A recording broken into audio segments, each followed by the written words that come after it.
Good day guys. Okay, so next topic na tayo. So next topic natin is the area moment method. Okay, so nakaraan diniscuss natin yung deflection, tama ba? So deflection, okay, tinosolve natin yung deflection using double integration method, tama ba? So dito ngayon isolve natin using area moment method. Okay, so sir, ano ba pagkakaiba nitong area moment method dun sa double integration method? Okay, so basically, parang samat lang to. Ang approach dun sa double integration method is more in calculus and equation. So may algebra, may analytic geometry, may mga function of x, di ba? May y, may equation. So parang analytic geometry plus calculus. Okay? Dito naman guys, sa area moment method, ang approach naman natin dito is using geometric. Okay? Kumbaga, geometry ang approach natin dito. Area lang. Okay? So, meron tayong area din sa, tawag dito, meron tayong area ng rectangle, kunin natin lang yan. Okay? So, parang ganun lang. Magre-revolve lang using area. Area ng ano? Area nung moment. Okay? Area ng moment. So, yun lang. So, basically, madali lang to kung medyo master nyo na yung pagkuha ng area and yung moment na. Okay? Sige, simulan natin. Okay. So, ito muna, yung summary natin to be discussed. So, ano ba yung di-discuss natin dito? Una, di-discuss natin yung tinatawag na moment diagram by parts. Okay? Sir, ano ibig sabihin ng moment diagram by parts? Okay, so, ang moment diagram by parts, okay, basically, i-divide mo lang, okay, yung mga loads, tapos kukunin mo yung individual na moment diagram nila. Okay?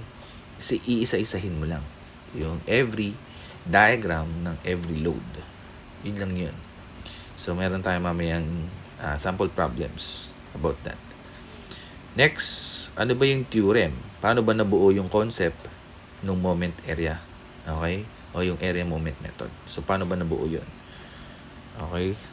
So, meron tayong theorem. So, hindi na ako magde-derive kung paano na-solve yun. Okay? So, medyo mahaba ang derivation. Pero, sisimplihan lang natin. Okay? So, next, yung pangatlo. Okay? So, solve na natin using the theorem, yung deflection. Okay? So, magsasolve tayo yung deflection using the theorems. So, may dalawa tayong approach o may dalawa tayong scenario. Dinivide ko to sa dalawa kasi medyo magkaiba ang approach nila. Although may similarity, pero may additional kasing step pagdating sa simple beam, overhang beam. So, mas madaling isolve yung cantilever beam kaysa sa simple beam o overhang beam using itong deflection. Okay? So, mas tricky yung simple beam o overhang beam kaysa sa cantilever. Okay? So, ito, yung mga kailangan natin discuss today. Okay? So, sige, simulan natin. Punta muna tayo sa moment diagram by parts. Okay. So, basically, sabi ko nga kanina, moment diagram by parts, i-divide natin, okay, tawag dito, ipapartition natin, hati-hatiin natin yung mga load, tapos, gagawa natin siya ng individual moment diagram. So, ganun lang. Okay. So, for example, meron tayo ditong beam subjected sa load, 48 kilonewton, meron siyang W is equal to 6 kilonewton per meter ng uniform load. Okay? So, paano kaya natin moment diagram by parts to? Okay. So, before that, bago natin tirahin yung moment diagram by parts nito, balik tanaw muna tayo dun sa nakaraan na discussion natin. Okay? Alam ko, napansin nyo na to. Okay? So, pag may mga ganito kasi tayong scenario, may mga ganito tayong scenario. Tama? So, for example, nag-cut ako dito sa section between B, C. Okay? Nag-cut ako dito sa point na yan. Okay? So, di ba pag nag-cut ako sa point na yan, magkakaroon ako ng internal loadings. Tama ba? Okay? Tama, magkakaroon ka ng moment ng normal force tsaka shear. Di ba? Mapapansin mo, may moment, may axial, may shear. Di ba para siyang fixed support? So, para siyang fixed support. Okay? So, mapapansin mo, ito yung A. For example, yan yung point A. May roller dyan. Tapos, meron ditong uniform load, not 6. Tapos, meron tong, ito yung 48. Diba? Mapapansin mo, dun sa cutting section mo, kung saan ka mismong nag-cut, mapapansin mo, meron dyang fix. Diba? So, meron niyang fix. Wala. So, meron niyang fix. Tama ba? So, meron fix dito sa point na to. Ayan. May fix dyan. Okay? Yung tawag ko dyan, point of fixity. Kung saan ka nag-cut, dun may fix. Okay? Kung mapapansin mo, dito sa baba, tama ba? This one.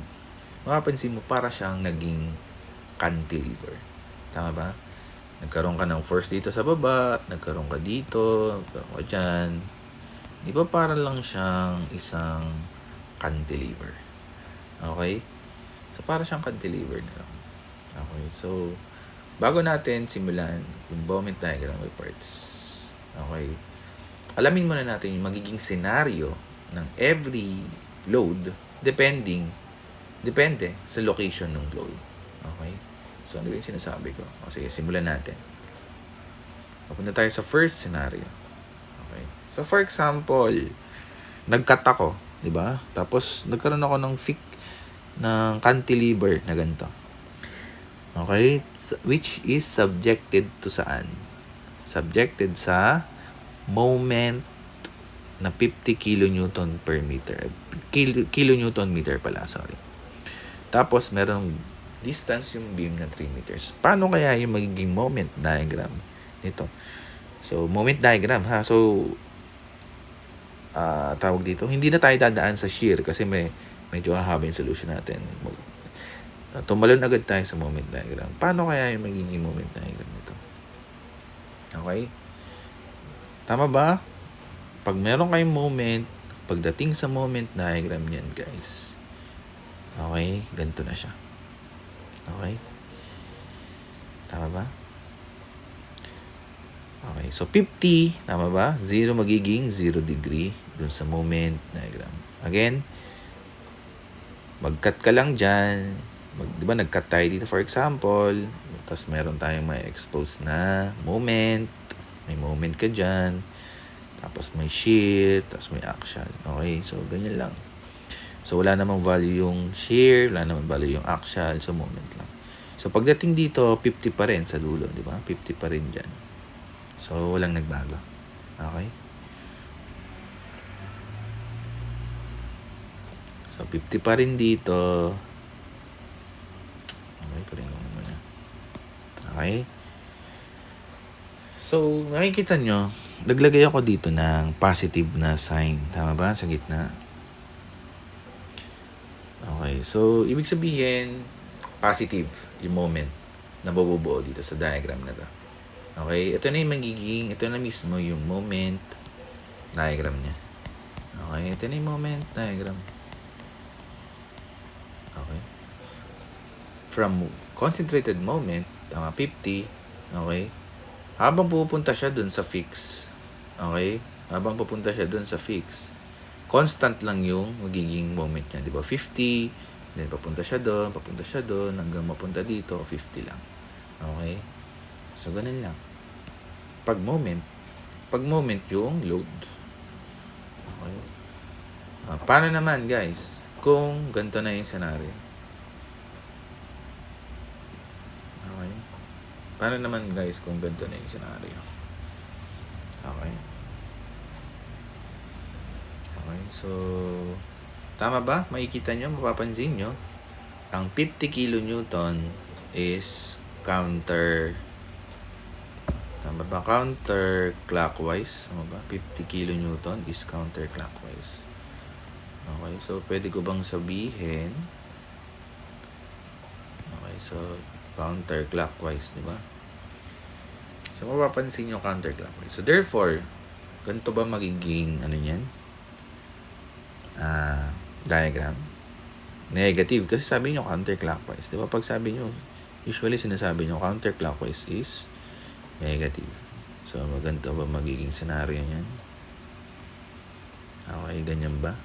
So negative sign. Tama ba? Negative yan. Ganyan ba magiging orientation natin?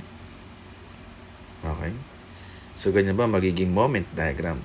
Ito. Okay, so hindi. Okay? So this is wrong. Okay, mali. Bakit?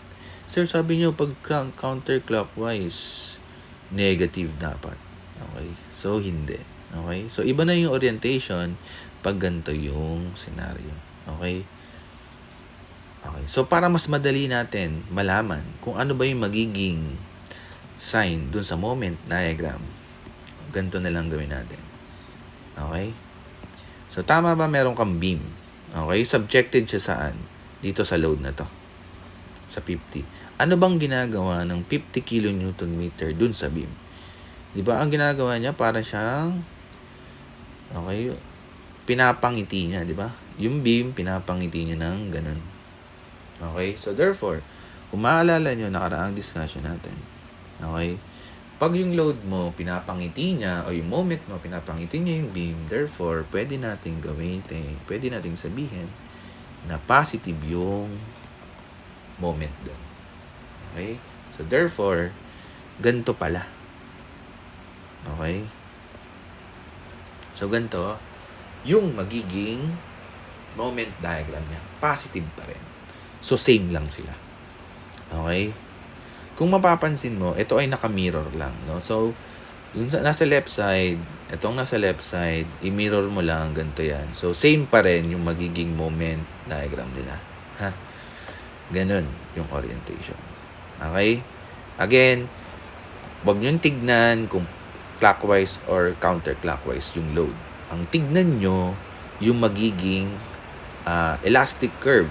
Tama ba? Yung magiging final output o magiging final deflection ng ating beam due to that load. So, magiging ito, magiging ganito, di ba? Papa-smile niya. Ito rin, magiging smile. So, therefore, yung moment diagram niyan is positive. Okay? So, ganun lang kadali. Okay, so, ayan. Bakit ko diniscuss? Kasi para hindi kayo malito sa every load na mangyayari. Kasi maraming senaryo maraming senaryo na pwedeng nyo ma-encounter. Okay, so para may basis kayo, kung meron kayong reference, balikan nyo lang to. Okay, para hindi kayo malito. Okay, paano naman to? Okay, so na-spoil kayo, no? Sorry. Anong ginagawa ng 10 kilonewton? Okay. Diba, inaangat niyo yung beam na pag ganyan. So, pwedeng ang mangyari, ganito yung magiging kalabasan ng beam. So, positive. Okay. So, pag nag-moment ka dito, ito yung point of fixity mo. Ito yung laging magiging reference mo. So, 10. Diba? 10 yan. Okay. From 0, tumataas yung value niya. Diba? Habang papunta ka dun sa point of fixity. Ulitin ko, ang tawag sa mga ganito, ito yung point of fixity. Kung saan, ito yung magiging reference line mo kung saan ka magmo-moment. Yun lang yun. Okay? Okay, sana malinaw sa inyo yan, ha? Okay? So, ganun. So, mula dun sa 0, paikutin mo lang, 10. No? Times, yung moment arm niya, 3. So, yun lang yun. So, 3 meters yung moment arm. So, paano na ko yung 30? 10 times 3 lang. Yun yung 30. Okay. So, paano naman sa kabila? Okay, again, counterclockwise ang ginagawa nitong 10 kilonewton. Pag nag-moment ka dito sa point of fixity, 10. Okay. Times, yung moment arm niya, 3 meters pa rin. Okay. So, anong ginagawa niya? Pinapangiti niya na naman yung beam. So, therefore, positive to. Tama.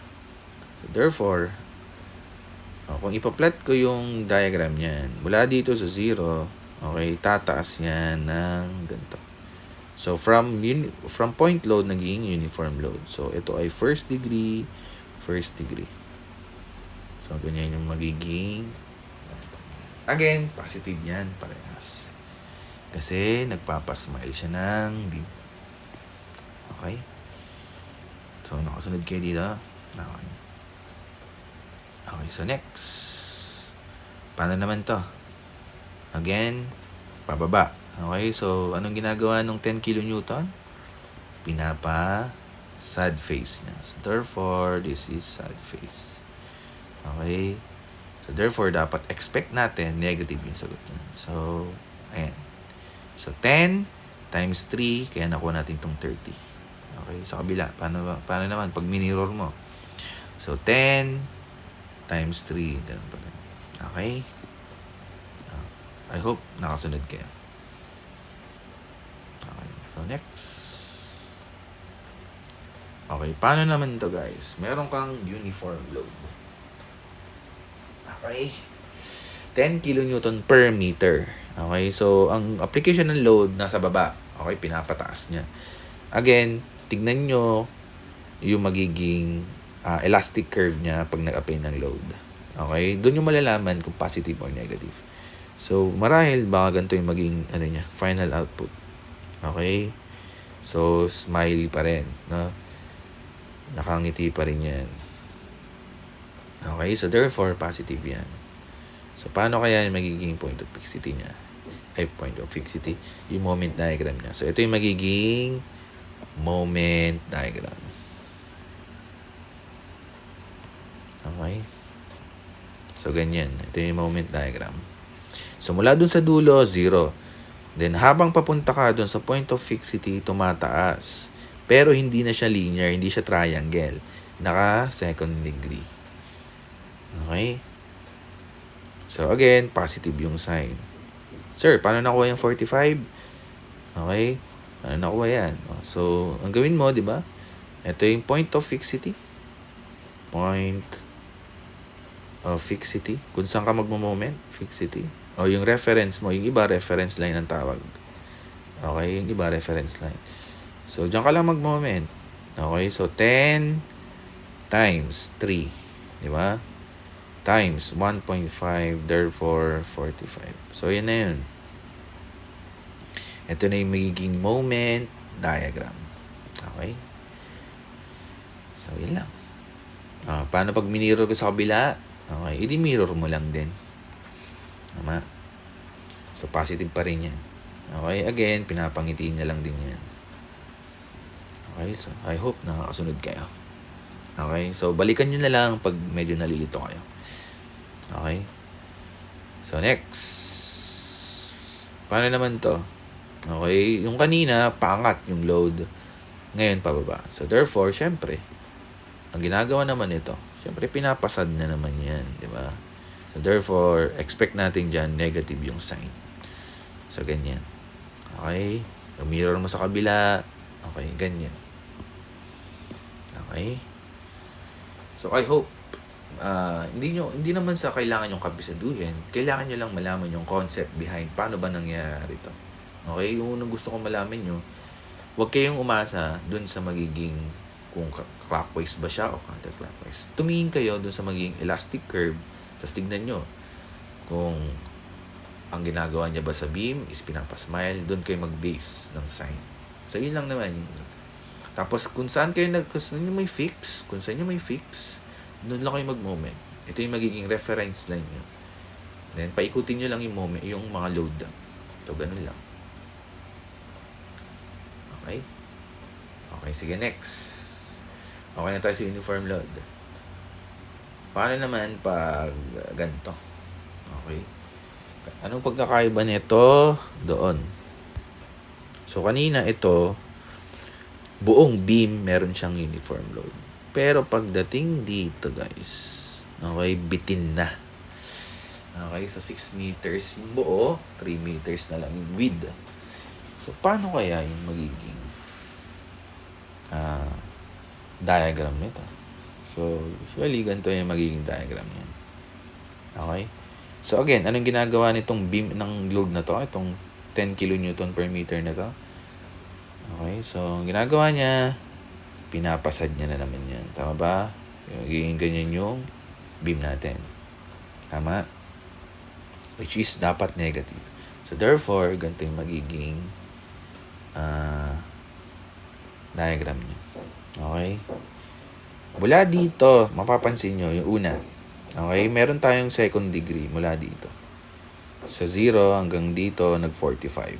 Tumigil siya dito. Okay? Then, para pumunta ka dito sa point of fixity mo, okay? Point of fixity mo, pumunta ka dyan, no? From second degree, naging diretso na siya. Naging first degree na siya. Okay?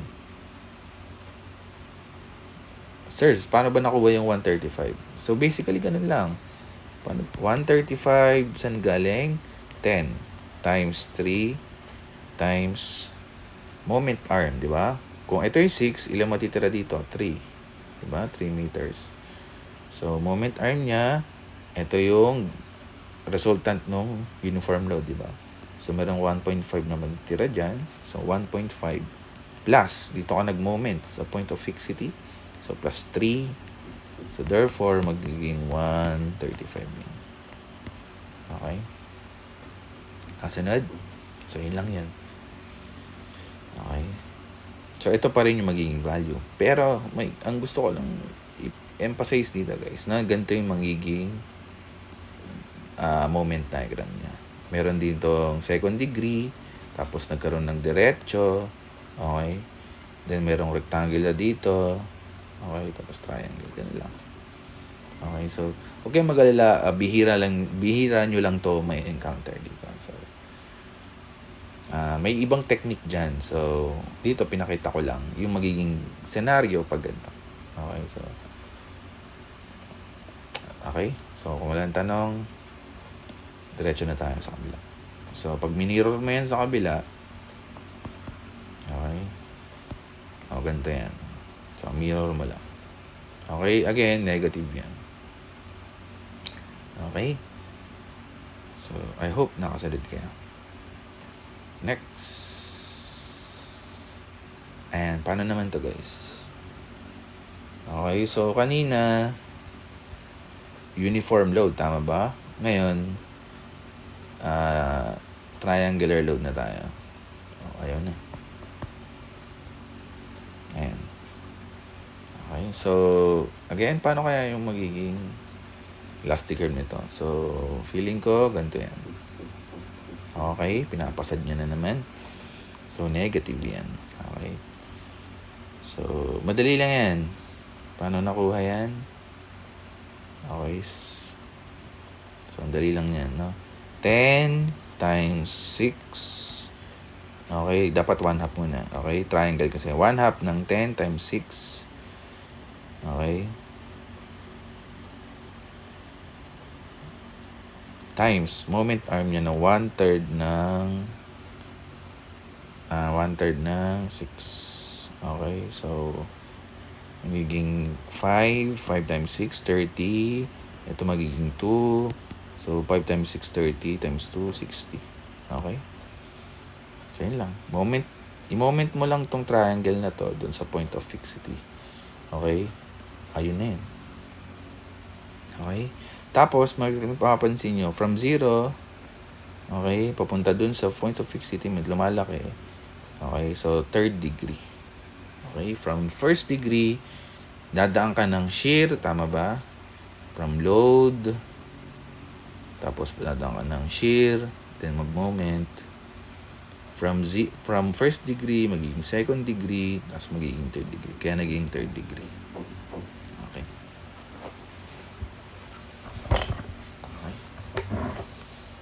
I hope nakasunod kayo dun. Okay? So, next, paano naman pag sa kabila na? Okay, so sa kabila, mirror mo lang.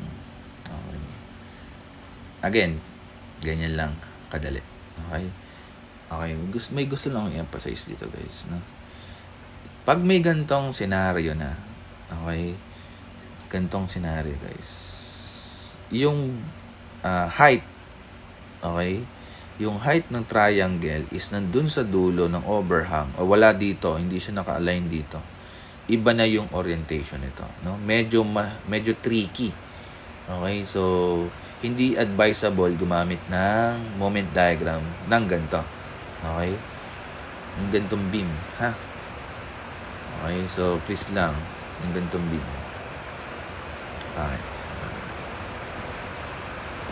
Okay? Hindi siya advisable. For example, may ganyan. Tapos meron kang fix, di ba? Tapos yung load mo is ganito. Okay? So, hindi advisable na gamitan mo siya ng moment diagram by parts. Okay? So, may ibang technique dyan. So, huwag nyo muna pansinin. Basta mag-concentrate kayo. Pag naka-encounter kayo ng ganito, huwag nyo muna i-solve. Okay? May ibang diskarte dyan. So, dapat, yung scenario natin lagi, yung height ng triangle is always naka-align saan? Doon sa fixity of point natin. Okay?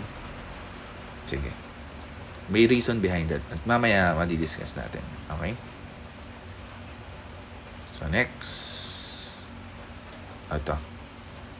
Pagaya nito, hindi siya naka-align. Itong height ng triangle, bitin. Di ba? Wala siya dito. So, ang gagawin natin dyan, pwede nating extend. Okay? So, dito hindi ko gagawin. Okay? Pag hindi ko ginawa yan, pag inas-is ko lang yan, okay? Ganito yung magiging diagram yan. Moment diagram. Okay. Same lang nung kanina. Ang pagkakaiba lang, pag bitin, ito, from first degree, naging third degree. So, ganun lang. Okay? Okay, so next. Okay na pag mirror mo, okay, ganun lang. So, I hope nakasunod kayo dito sa mga basic na shapes o basic na load sa isang cantilever. Okay? So, stop ko na muna recording. Next natin is magsasolve tayo ng example. Okay? Simulan natin tong example natin. So, thank you guys. Okay. So, balik tayo. Okay?